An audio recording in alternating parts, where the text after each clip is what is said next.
This is KGW News at 11. And good evening. Thanks for joining us. I'm Tim Gordon. Portland police say they've arrested the person they believe vandalized two synagogues and set a fire at a Muslim community center. Art Edwards joins us from Northwest Portland with reaction and what we know about the suspect. Art? I'm here near Beth Israel congregation in Northwest Portland. This is one of the synagogues that was vandalized. I spoke with the senior rabbi about the arrest. I'm really pleased that law enforcement, many different bureaus of law enforcement, took these incidents so seriously and worked very, very diligently to make this arrest. Portland police arrested 34-year-old Michael Bivens Friday. He's suspected of setting a fire at the Portland Muslim Center. He was caught on camera outside the Muslim Center.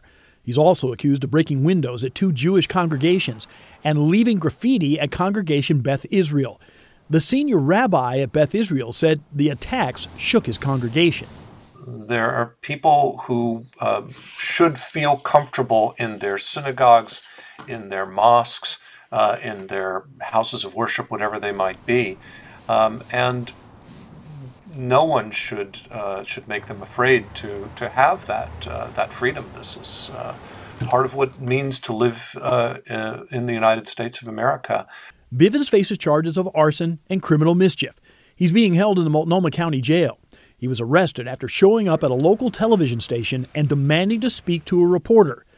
Bivens worked as a freelance journalist who covered protests in Portland over the last 10 years. He shared video with news organizations, including KGW. Rabbi Michael Z. Kahana says he'd like the man responsible to understand the impact of what he's done. I would hope that he could understand the great harm that's caused by these kinds of incidents. Now, the charges against Bivens that were listed by police today did not indicate a bias crime, but prosecutors said that they had not filed the formal charges against him just yet.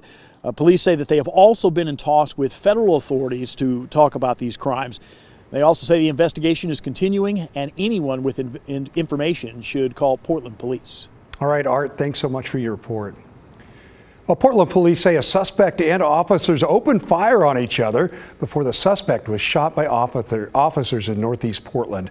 The incident took place just after 9 o'clock last night as police pulled over a vehicle for several violations. That was Northeast 78th and Mason where that happened. Police say 4 officers were involved in the shooting, and the suspect remains in the hospital with serious injuries tonight.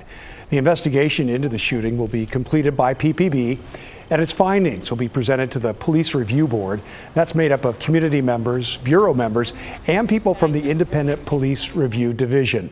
The officers involved are currently on administrative leave. Well, a small group of protesters filled Irving Park this afternoon to protest a Supreme Court draft decision that was leaked. It indicates the court is ready to overturn Roe v. Wade.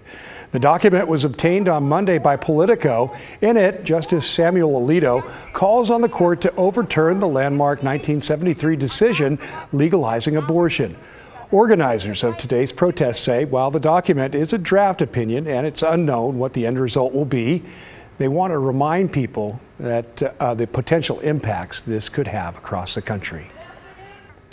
Well, a team of doctors at Oregon State and OHSU say they have found a way to treat one of the deadliest cancers that people can get.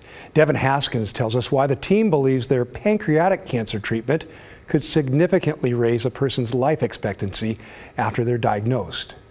For the last 8 years, Adam Alani and his team from Oregon State's College of Pharmacy have been working on a drug that would attack certain types of cancer, most notably those that are considered hypoxic or low in oxygen, like pancreatic cancer. It's the game of patient and perseverance, but eventually, you're going to have something as a breakthrough through this process. What broke through for them is a breakthrough in the fight to defeat cancer.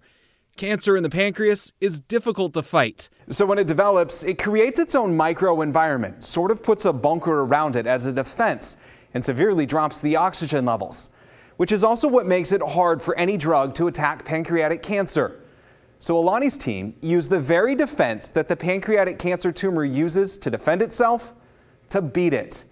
They created a drug that's protected from low oxygen levels that helped it survive longer. We spent a lot of time to come with the best packaging for them. and said, okay, now we have the best package, and now let's see if they're going to work or not. Pancreatic cancer is one of the most deadly types. Recently, Alex Trebek and Supreme Court Justice Ruth Bader Ginsburg among those that have died from the disease. There are no early detection screenings. Usually when signs present, it's too late. For pancreatic cancer, you have the patient turning jaundiced or having abdominal pain, which is not early detection because by then the disease is fairly along. That's Dr. Brett Shepard, co-director of the Brendan Colson Center for Pancreatic Care at OHSU's Knight Cancer Institute. While Alani's team provided the drug, his team provided the cancer cells to put those drugs to work on. This is really an example of team science. No one can really do this on their own. This is an example of collaboration between two different sites, and it's how we make progress in this world. Eventually, through trial and error and using mice as research, they found that after 100 days, we looked at the tumor tissue, all of it, it become more responsive to the treatment. And this is why we ended with the tumor in general cured in the mice, and it did not reoccur again.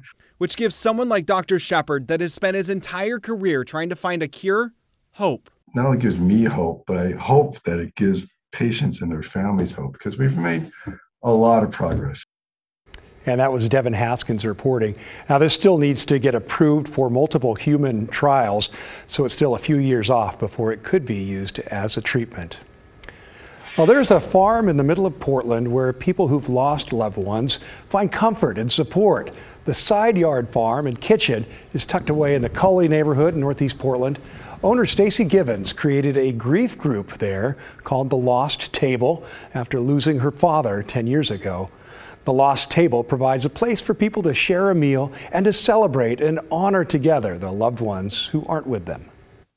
It is okay to feel your trauma and to not feel okay. It is 100% okay to not feel like you're functioning all right. If you keep that all inside of you, it's only going to do you a disservice as you move forward. So we like to create a safe space for folks to come out here and share their stories and make sure they don't feel alone. Now, the Side Yard Farm hosts the Lost Table Grieving Group once a month. The next one is June 23rd, and the gatherings are free and everyone is welcome.